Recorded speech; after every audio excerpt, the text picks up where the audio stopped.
자, 이제 오늘 공부를 해보죠. 오늘 선문차료 달맞이에서 이입사행론을 할 차례인데, 오늘 그냥 생각이 나서 임제록 보다가, 임제록에 있는 내용을 한번 제가 준비를 해왔어요. 이제 우리가 이제 수요일 날은 증도가 공부하고, 목요일은 이제 서장 공부를 하는데, 다 맞춰 가거든요. 그래서 이제, 수요일 날이나 목요일 날, 한 날은 이제 임제록을 하기로 생각했잖아요, 우리가.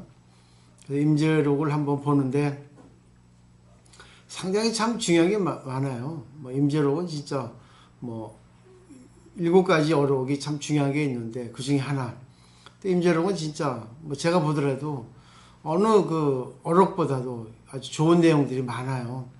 근데 그것이 참 어렵게 설명이 되어 있는데, 그럼 우리가 좀 한번 연구를 해서 공부를 해볼 필요가 있습니다. 한 5년 전인가 6년 전인가 그 전인 것 같아요. 무비스님께서 저보고 임제록을 좀 정리하라 이렇게 말씀하신 게 있는데, 제가 무시한 건 아닌데 다른 거 하다 보니까 그걸 잊어버렸죠. 그래서 오늘 문득 생각이 나더라고요. 임제록 정리해서 스님께 좀 감수를 받아야 되겠다. 이 책을 올해는 꼭 출판해야겠다는 생각을 했죠. 무비스님 임제록 강의 책이 있어요. 우리가 그거를 통해서 그걸 텍스트 삼아가지고 공부를 좀 해보면 어떨까. 저도 그걸 의지해서 제 나름대로 어떤 그런 해설을 좀 더 해야 되겠다 이렇게 생각을 했죠. 자, 오늘 보시면 짤막한 한 구절이에요. 자, 볼게요. 임제선사는 말한다. 상당운. 상당은 당에 올라가는데, 법당에 올라가서 말하는데, 이건 정기적으로 이렇게 법문을 설하는 겁니다. 소참, 만참, 여러 가지 형식이 있어요. 상당운, 유일인, 논겁, 제도중, 분리가사. 유일인, 이 가사, 부재, 도중이에요. 그러니까 임재스님이 법당에 올라가서 한 사람은 겁을 논하는데 도중에 있고 가사, 집을 떠나지 않고, 또 한 사람은 가사를 떠나 있으면서 도중에도 있지 않다. 여기서 이제 겁이라는 것은 범어 까르파의 음역으로 긴 시간, 무한의 시간을 얘기하거든요. 그래서 이제 1번, 2번 어떤 사람은 여기서 도중에 있고 가사를 떠나지 않고, 또 한 사람은 가사를 떠나 있으면서 또 도중에 있지 않다.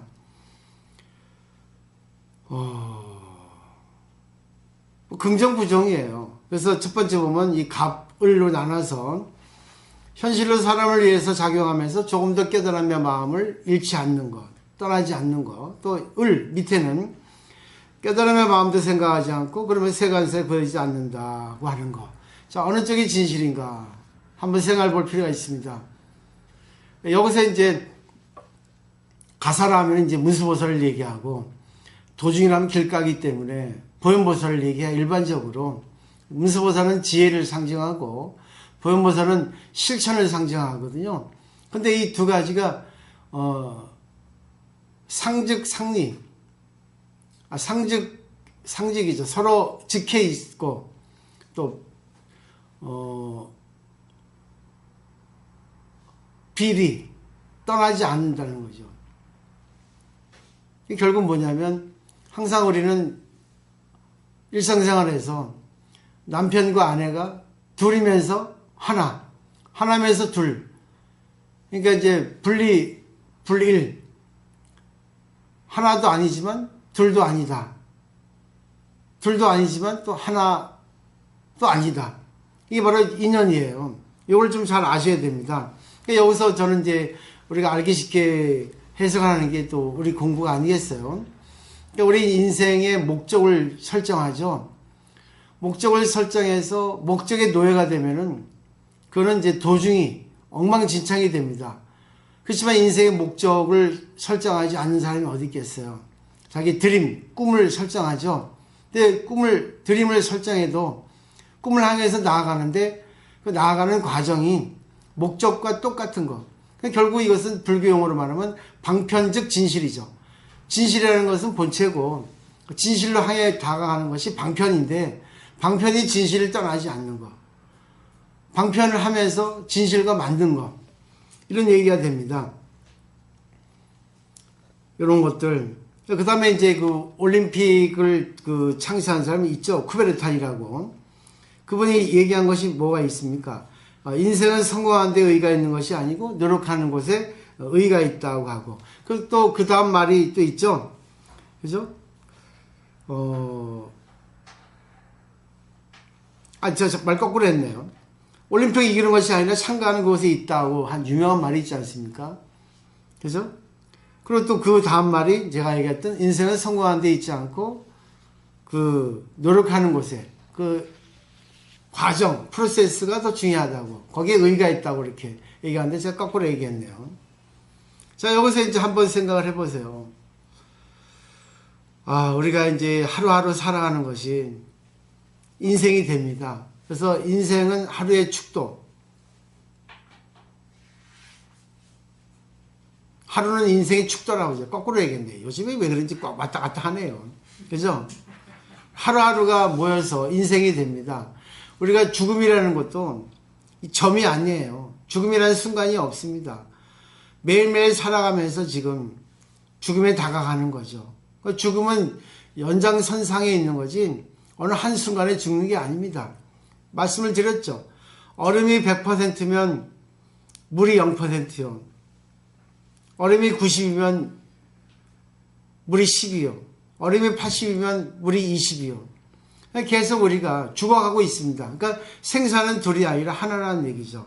살아가면서 죽어있고 죽어가면서 살아있고 그죠? 산 만큼 죽어있죠.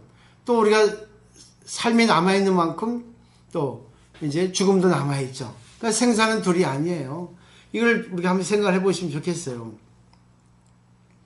우리가 인생을 살아가는 데 있어가지고 한번 잘 생각을 해보세요. 일하는데 우리가 어떻게 일을 합니까? 자기를 위해서 일을 한다 하죠. 근데 그거는 본체를 떠나서 그 도중을 생각하는 겁니다. 일을 하는 겁니다. 일을 하는 것은 이 본체를 떠나지 않고 일하는 것은 결국 남을 위해서 일하는 것이 본체를 떠나지 않고 도중 일을 하는 겁니다. 모든 게 그렇게 돼 있어요. 이 공이라는 것은 우주의 진리를 갖다가 우리 인간이 만들어서 공이라고 얘기했어요. 공이라는 것은 결국은 아무런 생각이 없다는 거죠. 우주를 보세요. 우주에 아무런 생각이 없죠. 아무런 생각이 없는 게 아니라 많은 생각이 있는데 그것은 모든 것을 살리는 생각을 갖고 있다고 할 수 있죠. 에너지죠. 근데 그것이 작용을 할 때는 운행 법칙이 있습니다. 어떤 궤도가 있거든요. 그 궤도에 따라서 운행을 합니다. 근데 이 우주는 절대 평등의 세계만 얘기해요. 그걸 공이라고 하죠. 우리 인간이 진리를 갖다가 표현한 데 있어서. 근데 우주에 작용을 하는데 우주에서 우리 일반적으로 공기, 바람, 또 불, 물을 갖다가 만들어서 우리에게 작용을 줍니다. 근데 잘 보세요. 거기에 적용되지 않는 생물은 아무것도 없습니다. 근데 우주는 평등하게 다 인연을 갖다가 시간적으로 공간적으로 주는데 근데 그것에 의해서 도움을 받는 사람도 있고 도움을 받지 않는 사람도 있어요. 그죠? 물이 우리에게 우주에서 줍니다. 근데 물로 인해 가지고 우리는 살 수 있어요. 그렇지만 물로 인해서 우리는 죽습니다.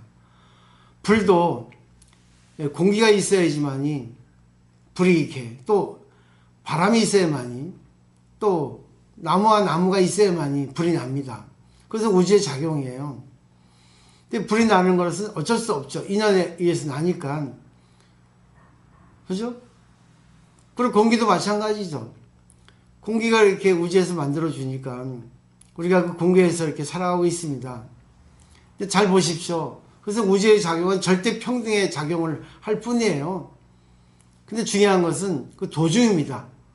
가사는 결국은 모든 걸 살리는 입장에서 모든 걸 이렇게 작용을 해주는데 본체에서 나와주는데 그 도중의 문제입니다. 뭐가 문제겠어요? 오직 인간만이 그거를 갖다가 움직입니다. 물 보세요.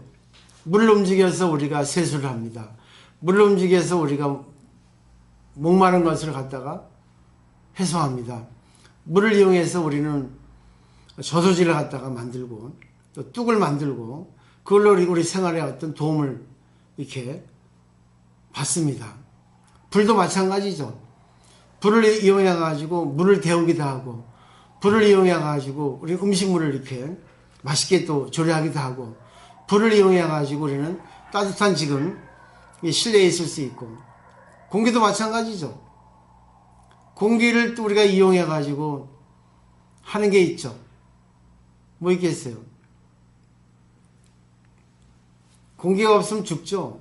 공기를 잘 이용해 가지고 우리가 산소호흡기 같은 것도 만들고 공기를 또 잘 이용하지 못하면 어떻게 돼요? 독가스. 얼마 전에 일본에서 오음 진류교에서 살인가스를 해가지고 공기 이용해가지고 사람을 죽였잖아요. 그죠? 결국 오직 인간만이 공기를 이용하기도 하고 물을 이용하기도 하고 불을 이용하기도 합니다.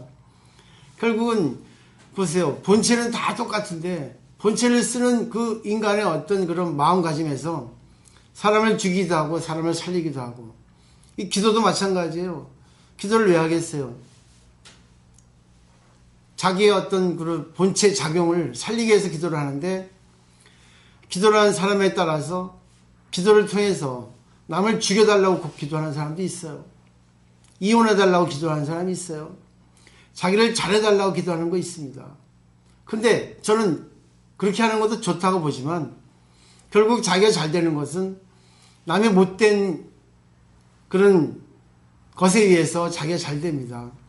그러면 자기가 기도할 때 요번만큼은 나를 잘되게 해주시고 뭐 나를 잘되게 해준 모든 분들을 위해서 내가 잘된 다음에 다시 돌려주겠습니다 하면 그 기도가 참 올바른 기도가 되지 않을까 생각을 하게 되거든요. 그죠? 제가 늘 말씀드린 거 임재력에 다 이런 게 있어요. 그래서 저는 올해는 그 해로 잡아야 되겠다. 이 옛날에 큰 스님들이 쓴 그런 말씀 참 어려운 말씀 많아요. 근데 그거를 내가 우리 여러분들이 같이 공부를 해서 이거를 갖다가 알기 쉽게 해설을 해야 되겠다. 그리고 이제 뭐 사경이라는 게 뭐겠어요. 그냥